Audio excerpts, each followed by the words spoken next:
Tribuners, dimanapun Anda berada, kembali bersama kami dalam program Pintu Dharma.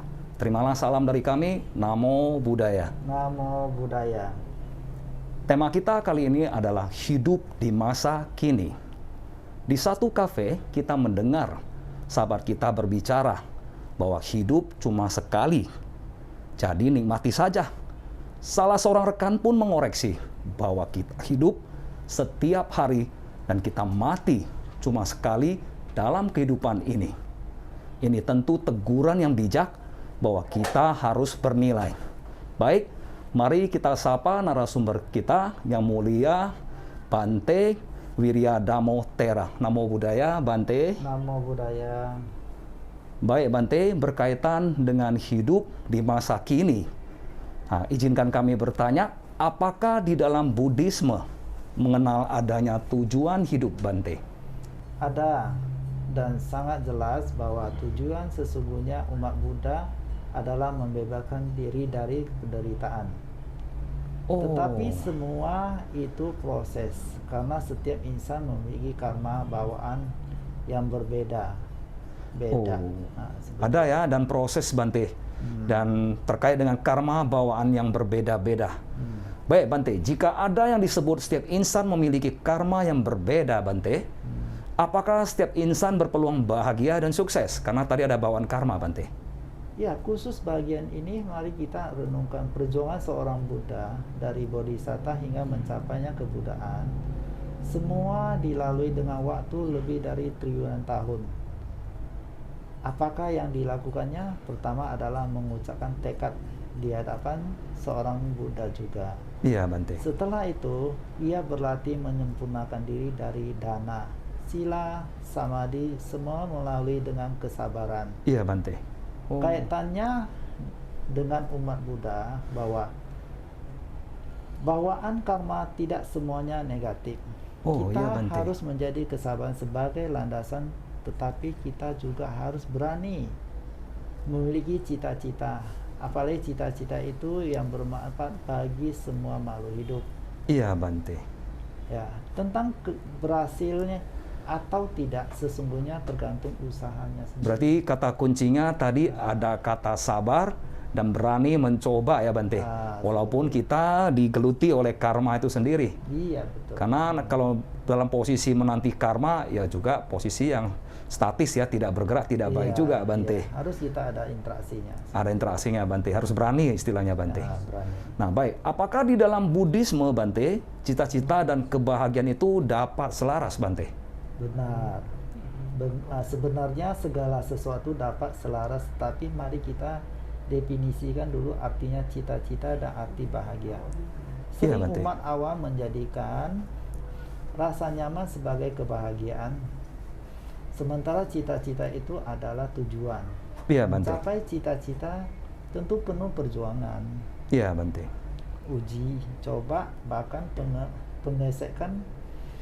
Jadi itu pasti tidak nyaman. Bahagia itu diperoleh ketika seorang memiliki pengertian benar bahwa kita wajar mengalami perubahan, menerima karma dan akibat. Sikap seperti ini yang menghasilkan kebahagiaan. Oh iya, Bante. Seperti itu, Bante. Jadi Tribuners, uraian tadi sungguh membuat kita sadar ya, bahwasannya mari kita definisikan dulu arti kata bahagia. Oleh Bante disebutkan, kita sering mengaitkan bahagia itu dengan kata nyaman ya, comfort zone. Sementara cita-cita itu adalah tujuan, berarti harus diperjuangkan.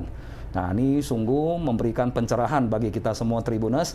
Dua definisi ini juga memiliki dua dimensi yang berbeda. Baik, selanjutnya, Bante. Bahagia jika seseorang dapat menerima kenyataan, Bante.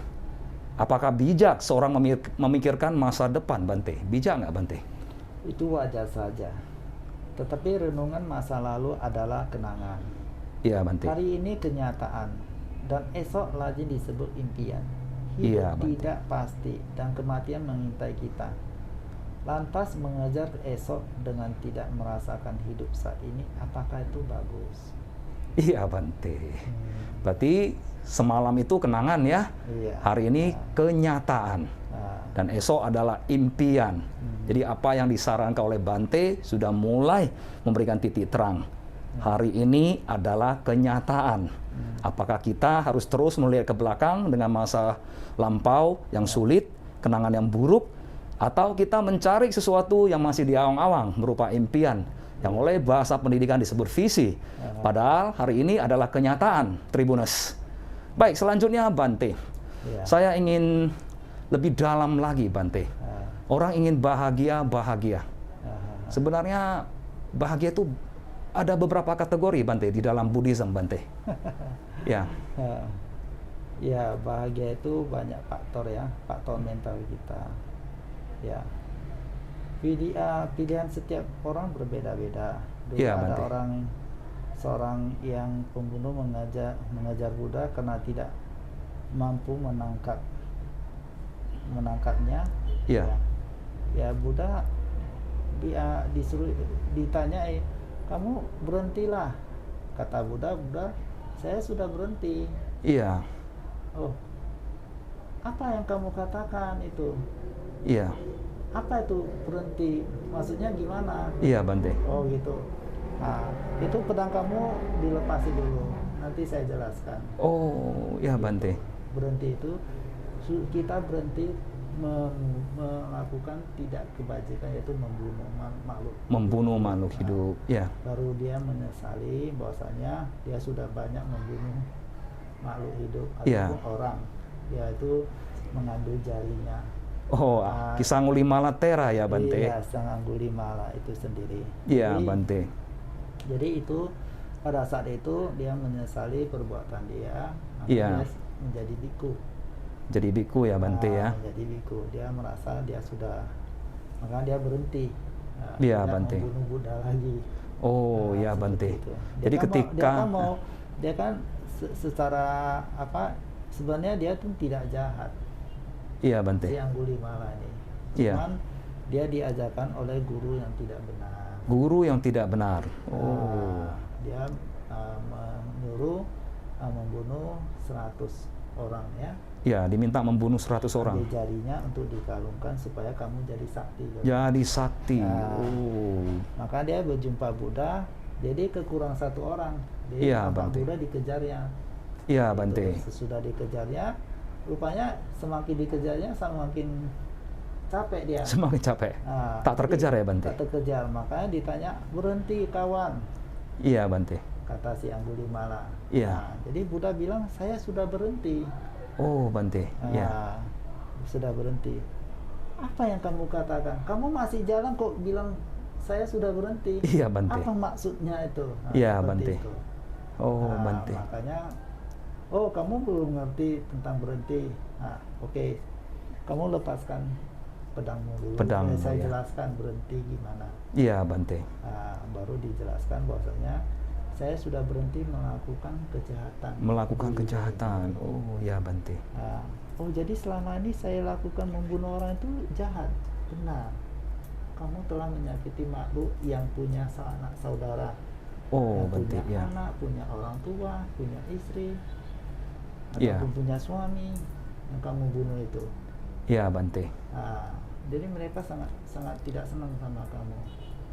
Itu sangat tidak baik. Sangat tidak baik ya, Bante. Oh, jadi aku sudah melakukan kejahatan ini lah ya. Iya, benar. Bante. Oh, minta maaf lah, saya mohon saya dibimbinglah supaya saya menjadi orang yang bermoral. Yang bermoral yang baik, Sesudah Bante. itu Buddha pun mengangkatnya menjadi seorang biku. Iya, Bante. Tapi setelah itu dalam proses menjadi seorang biku dia pun tidak mudah. Iya, Bante. Karena kan dia yang bunuh itu kan banyak juga saudara-saudaranya yang masih dendam sama dia. Iya, benar, Bante. Makanya dia sering dilempari pakai batu oleh orang-orang yang telah membunuh yang dibunuh itu ya, Bante ya, familinya ya. Familinya. Jadi dia pun merasa tidak nyaman. Dia mengatakan kepada Buddha bahwasanya saya tidak mau jadi biku lagi lah. Oh, sempat begitu, Bante. Karena saya selalu dilempari. Iya, Bante. Di apa kata Buddha? Ini kamu sudah mendingan tidak dibunuh, hanya dilempar pakai batu. Iya, Yang Bante. kamu bunuh itu 99 orang itu Iya, lebih Bante. menderita. Iya, Bante. Orang yang melempar batu ke kepala kamu itu belum apa-apa. Oh, seperti itu. Penderitaannya seperti itu. Iya, Dia Bante. sudah sadar, dia pun pergi meditasi. Menyadari setelah itu, kesalahannya ya, Bante ya. menyesali kesalahannya, maka dia tidak memaklumi orang yang telah menyakiti dia. Iya, akhirnya dia menerima situasinya, Harus Bante. menerima kondisi apa yang kita lakukan Iya, Bante. terhadap orang yang kita perbuat. Iya, Maka Bante. janganlah melakukan kejahatan kepada makhluk lain. Oh, iya, Bante. Kata seperti manusia atau makhluk lain. Akibatnya kita menerima sendiri. Iya, Bante. Nah itulah, maka dia pergi bertapa dan sampai menjadi seorang arahat juga. Menjadi arahat ya, Bante ya. Nah, Luar seperti biasa itu. sekali. Jadi Tribuners, berkaitan dengan bahagia. Tadi uraian Bante mengatakan, ya ada satu sequel yang mengingatkan kita. Ketika Angulimala mengejar Buddha dengan pedang terhunus, ia berkata kepada Buddha, "Pertapa, pertapa, berhentilah sejenak." Kemudian sang Buddha menjawab, "Saya telah berhenti. Kamulah yang belum berhenti." Kalau kita renungkan kalimat ini, ternyata mengingatkan kita pada moralitas. Tadi uraian Bante, kita harus berhenti dalam kejahatan. Siapapun di dunia ini menghendaki kebahagiaan. Jika saya tidak membunuh, tidak mencuri, tidak berdusta, tidak asusila, dan tidak mengkonsumsi makanan yang menghilang kesadaran, saya tentu merupakan aset dari jagat raya ini. Ketika semua orang mempraktekannya, maka alam semesta ini diliputi kebahagiaan karena tidak ada lagi niat dari satu sama lain untuk merugikan sesamanya. Jadi Tribuners, definisi bahagia adalah berhentilah berbuat jahat karena akumulasi semua ini menghasilkan kebahagiaan dalam kehidupan ini. Jadi Bante, kalau seseorang tidak punya cita-cita, bagus Bante. Cita-cita seseorang yang dilandasi dengan pandangan salah juga tidak baik. Oh ya Bante. Jadi tanpa cita-cita mengapa tidak saja melatih sebagai biku? Oh iya Bante. Jadi kalau nggak ada cita-cita boleh berlatih diri ya ke jalan spiritual ya Bante. Iya. Ya terus Melalui Bante. pelepasan duniawi. Iya Bante. Kalau belum mampu, mengapa tidak memilih mendukung cita-cita luhur seseorang, itu juga niat baik juga. Oh luar biasa ya Bante ya. Seperti itu. Jadi seseorang kalau tidak kuat di dalam merealisasi cita-cita, ya boleh memilih berlatih diri atau memilih untuk mendukung seseorang yang punya etos kerja dan visi yang lebih besar ya Bante ya. Wah ini menjadi saran bagi kita semua. Maksudnya memang di dunia ini tidak semua terlahir dengan kekuatan dan aditana yang sama. Aditana adalah tekad dan kemampuan untuk merealisasi cita-cita. Baik Bante, setelah panjang lebar tentang hidup sekarang, right here, right now Bante. Kalau misalnya seseorang menjadi apatis, putus asa Bante, menurut Bante bagaimana? Ya dalam psikologinya ada disebutkan stres. Iya, Adalah Bante. suatu keadaan di mana batinnya tidak dapat menerima keadaan. Iya Bante. Contohnya, jika dalam satu waktu yang sama kita memaksa diri melakukan beberapa hal, kita mungkin tertekan dan ini berlanjut dalam bersilanya. Seorang yang tidak memiliki kapasitas Iya Bante. memaksa dirinya untuk mencapai sesuatu ini merugikan diri sendiri. Oh iya ya Bante. Oleh Buddha ini ditegur dalam sutta kemerosotan. Iya Bante. Oh seperti itu ya. Jadi seseorang itu apatis, bisa menderita karena sudah tidak memiliki waktu tapi memaksakan dua hal dalam waktu yang sama. Iya, karena kemudian dia kan tidak punya kapasitas melakukan suatu usaha yang bukan kapasitas dia. Oh, bukan bidangnya Bante. Jadi stres lah mungkin. Benar itu. Bante. Nah, dia harus punya isinya skillnya supaya dia tidak menjadi hal yang tidak baik. Benar Bante. Jadi seseorang harus tahu kapasitas sehingga mereka bisa hidup dengan kemampuan yang ada Bante. Oke Bante.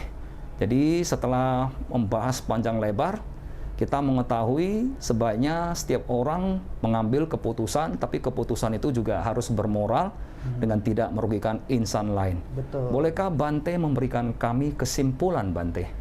Ya, hidup ini tidak pasti kecuali perubahan. Iya, Bante. Tua, lapuk, dan mati. Hari ini kita hidup, Iya, kita Bante. harus menyikapinya dengan benar, dengan merawat moralitas, Iya, Bante. dengan menunjukkan cinta kasih dan waspada dan sadar. Jiwa besar ditunjukkan bahwa di antara cita-cita dan usaha juga terkait karmanya.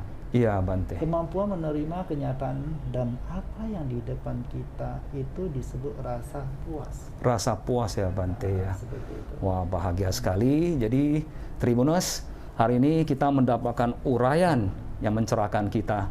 Hiduplah hari ini.